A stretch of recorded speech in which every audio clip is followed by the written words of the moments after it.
are the top 3 most asked questions that I've received as a part-time UGC creator that made over $100,000 in 2022.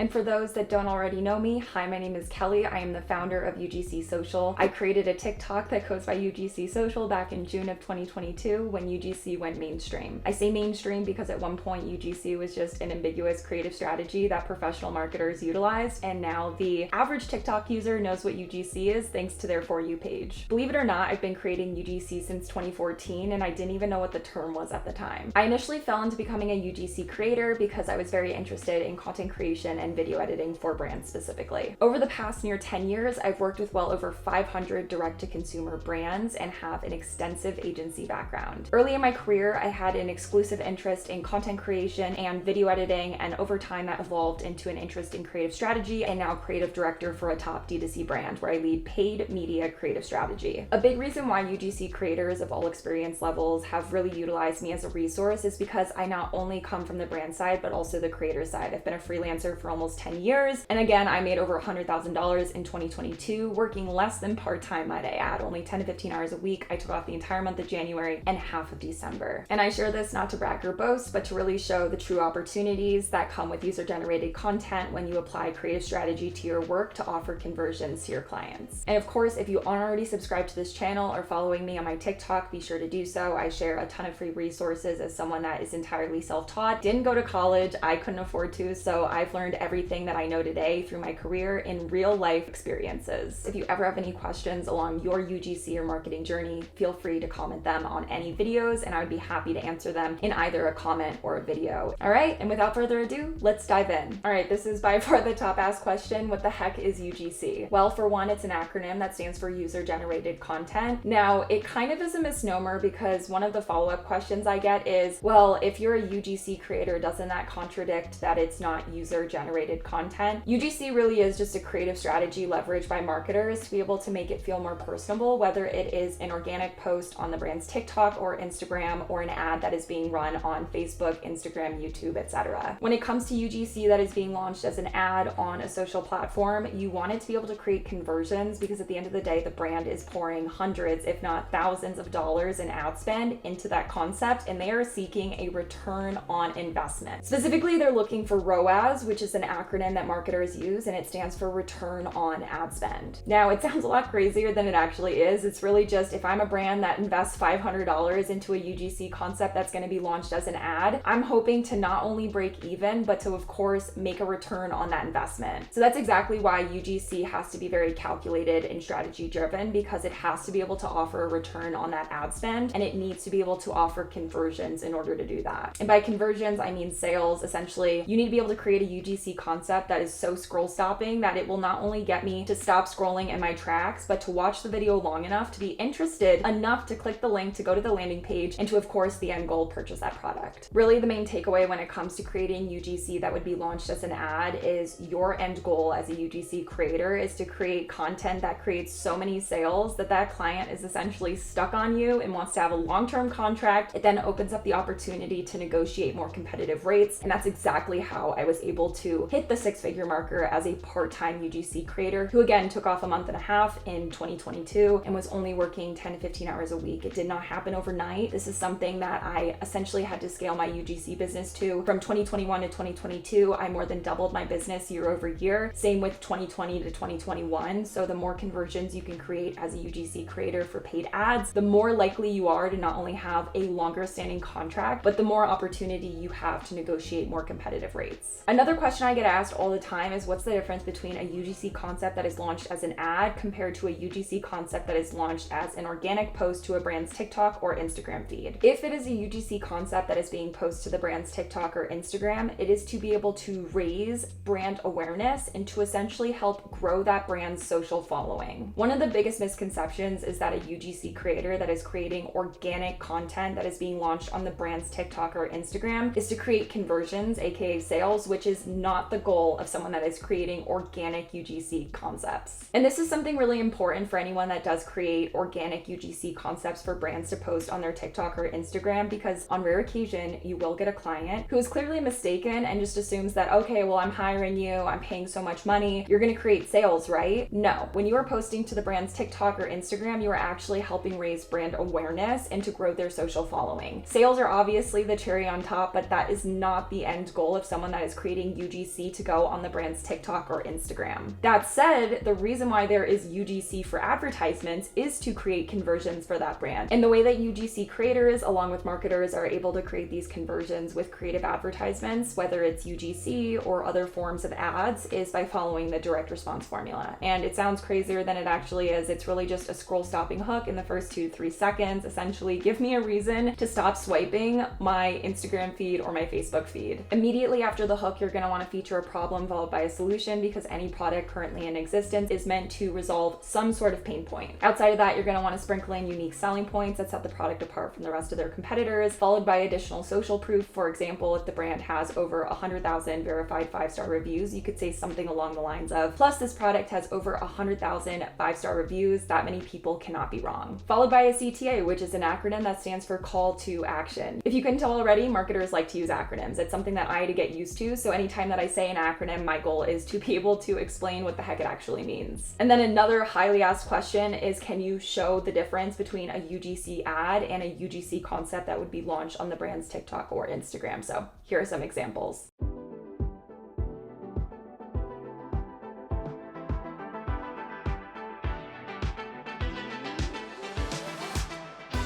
If I like it, I'll just grab it in a different color. If I like it, I'll just grab it in another color. If I like it and they have another color, I'll just grab it. Did I like it and they had a different color? Consider it grab. If I like it and what they have is additional colors, I'll just grab one.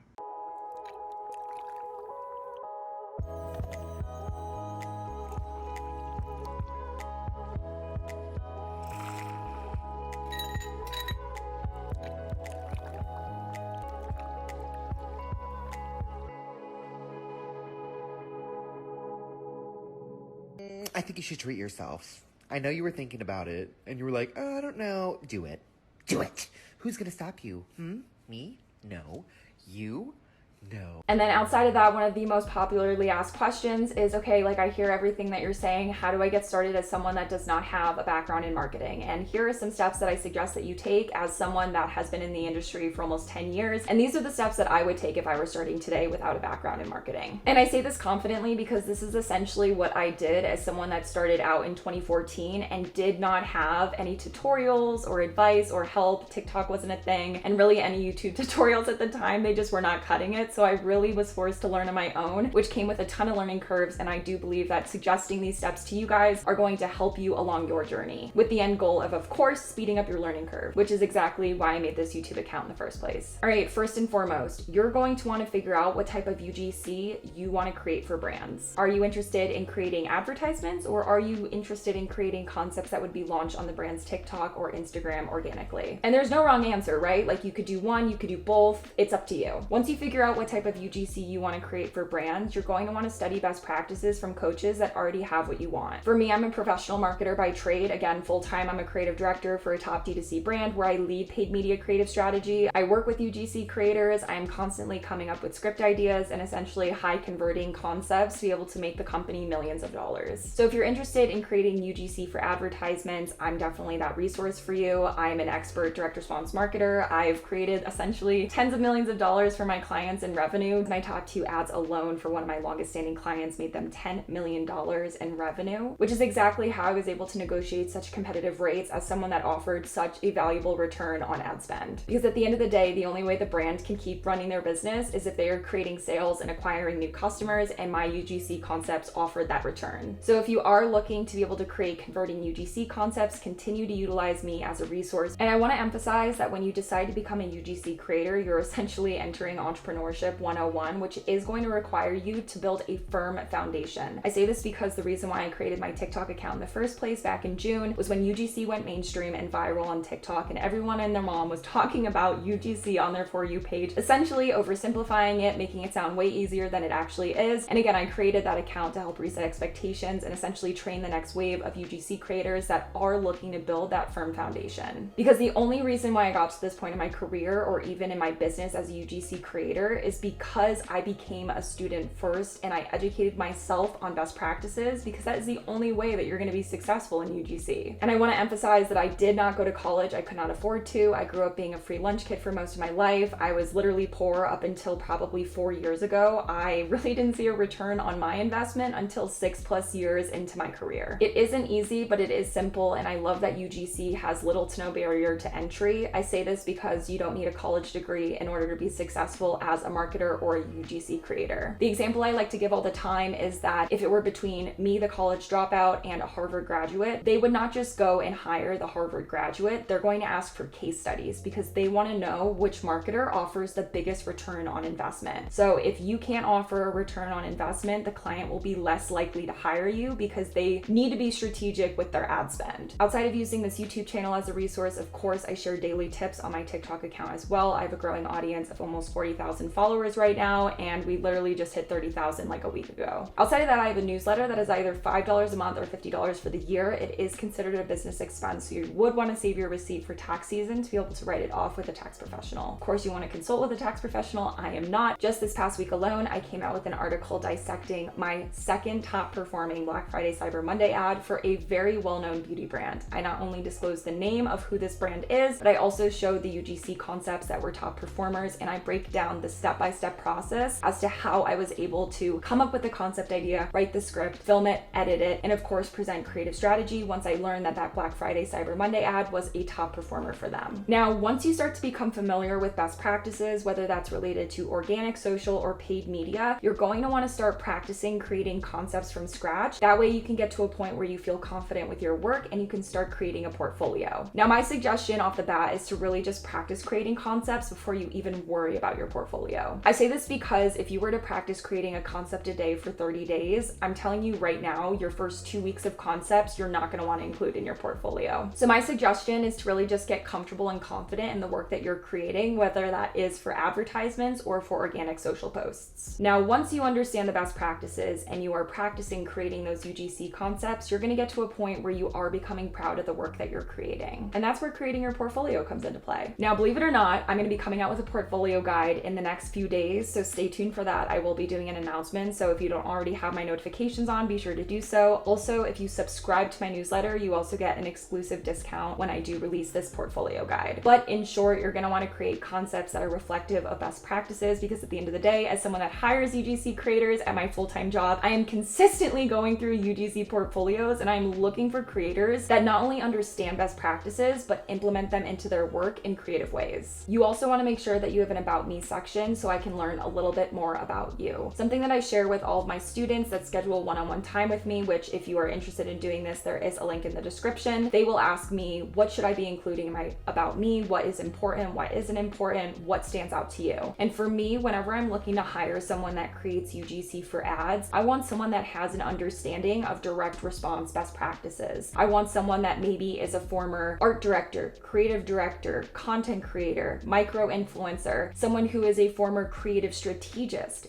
video editor, copywriter. Now, if you don't have that previous experience, that's totally all right, because something I'm also looking for, depending on the brand that I'm hiring for, is what are your certifications in? Are you a makeup artist? Are you a physical therapist? Are you a personal trainer? Are you a hairstylist? Are you a former marine biologist? Are you a former educator? Are you a doctor? Are you a dentist? Something that a lot of my students overlook and really don't think about is what makes them unique. Even if it doesn't fall under UGC or content creation or marketing, it doesn't mean it's not important. I would be looking to hire someone that is an expert in that field to be able to give their stamp of approval. And that stamp of approval can be in the form of user-generated content. So even if you have some strange career experience or ambiguous thing that you studied in school, it doesn't mean that it's not a unique selling point. So essentially, in your About Me section, you want to include buzzwords having to do with either being a marketing expert, a content creator, or whatever certifications or former education that you might have that sets you apart from the rest of the creators out there. The thing that I like to say is that the same way you would market your clients, you want to market yourself. What makes you unique? What separates you from the hundreds of thousands of other UGC creators out there looking to be able to get this same job that you are? And then outside of that, I want to make sure that I emphasize that you include starting rates as opposed to flat rates. I actually did a newsletter on this where I broke down the importance of offering starting rates compared to flat rates, because essentially starting rates open you up to opportunities that you maybe wouldn't have gotten if you did flat rates. rates. I say this because this is one of the best ways to be able to protect your time, energy, and overall resources. If you treated every concept the same, you're going to end up losing money in the long run because some concepts are faster than others, some concepts take more time than others. And I actually give a personal example with just one of my clients that if I had done the flat rate of $500 per concept compared to a starting rate of $300 per concept, I essentially asked, which one do you think makes more money? Well, turns out it was the starting rate of $300, which was $200 less than the flat rate. And I'm not talking a little difference with this client. With this one client alone, it made me an extra $7,000 in 2022. So I highly recommend that you guys check out that newsletter. And we're actually about to hit the 200 subscriber marker, which is really exciting. I cannot wait to dedicate more time to this newsletter the more and more we grow. All right, so once you figure out what type of UGC you want to create, the best practices, as well as also practicing creating UGC concepts and getting to a point where you're creating your portfolio, you are going to then move on to cold outreach. If you can't tell already, there's a trend. I came out with a newsletter talking about how to do proper cold outreach, coming from someone that has been a freelancer of almost 10 years, as well as also someone that receives anywhere from 50 to 75 email pitches a week at my full-time job. Now, I'm not going to talk too much about this since I do already have a newsletter about this. However, I am going to emphasize the importance of including brand market analysis into your cold outreach message. Essentially, as a creative contractor, you are looking to resolve a pain point for that person that you're reaching out to and hoping to secure as a client. Something that a lot of UGC creators do wrong, as well as any other creative freelancers that are trying to secure a new client, is they talk all about themselves as compared to pointing out a pain point that they recognized while doing research on the brand before sending that email, and then pointing out the fact that they could actually resolve that problem either overnight or through a matter of steps by working together. As someone that is constantly outsourcing work, whether it's to video editors, creative strategists, or even UGC creators, I'm personally looking to open up my team's bandwidth by being able to outsource that work. And I want to make sure that the creative freelancers that I'm hiring are understanding of those best practices and are also doing their due diligence before they send me an email. And I'm not even looking for anything crazy. It's just a matter of just showing that you did just basic people skills when it comes to becoming familiar with either what I'm working on, what the company's working on, what our current ads are, what our current organic posts are, and being able to point out some kind of pain point or problem that you could be the solution to. Now, of course, this newsletter article goes way more in depth, so I highly recommend that you guys check out that article because it is super helpful. Again, coming from someone that was not only a freelancer of almost 10 years, but also a creative director who receives anywhere from 50 to 75 email pitches a week. All right, that's my first YouTube video. Thank you so much for watching. If you made it all the way to this point, I really can't thank you enough. If you really are interested in being able to scale your UGC business, I highly recommend that you subscribe to my YouTube channel as well as also follow my TikTok account. I am sharing so many free resources on both of these accounts, and I truly believe that if you follow everything that I'm saying and listen and apply it to your work, you will not only be able to scale your UGC business to a point where I'm at, but in a much faster time. That's my goal, is to speed up your learning curve. I spent almost 10 years learning the hard way and having to figure it out on my own. And I think the best way to be able to give back is to be able to provide all these free resources to all of you. So really, thank you so much for watching this video. Please subscribe, like, comment. Let me know if you have any follow-up questions, and I'm here to help. As always, I wish you the best of luck on your UGC journey. Continue to utilize me as a resource. I'm here to help.